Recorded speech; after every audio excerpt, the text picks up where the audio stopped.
همان به که بلاکش بود.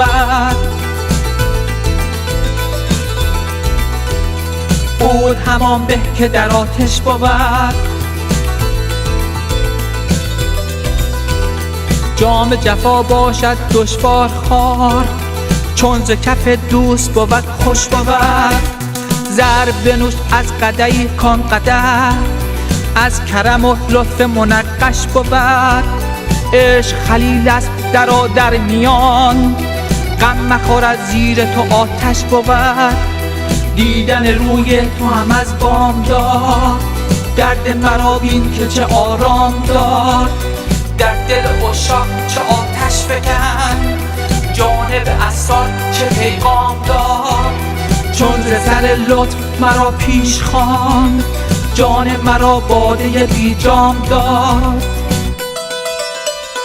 دوست همان به که بلاکش بود. عود همان به که در آتش بود.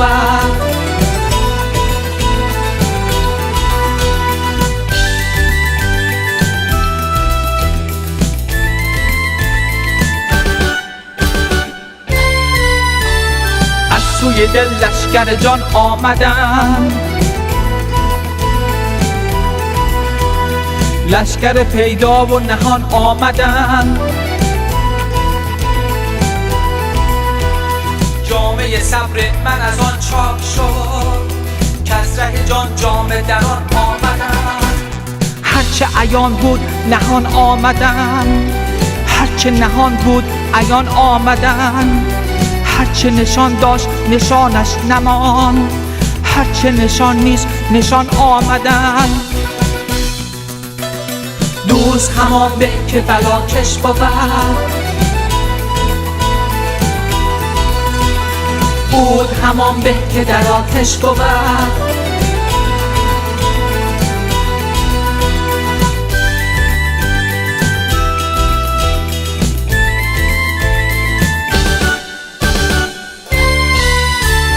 بلبل مسکین که چه ها می کشد، آه از آن گل که چه ها می کند.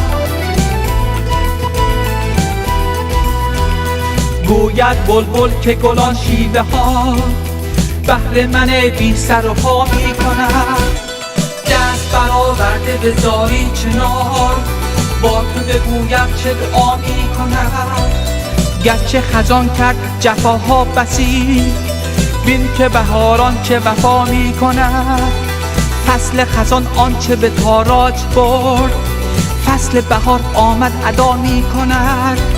ذکر گل و بلبل و خوبان باغ، جمله بهانه است چرا می کند.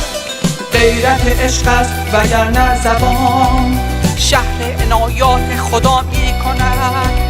مفخر تبریز و جهان شمس دین، باز مراعات شما می کند.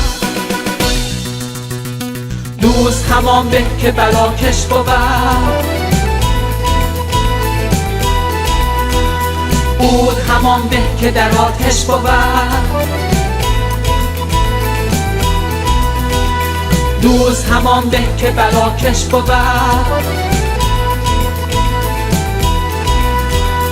عود همان به که در آتش بود.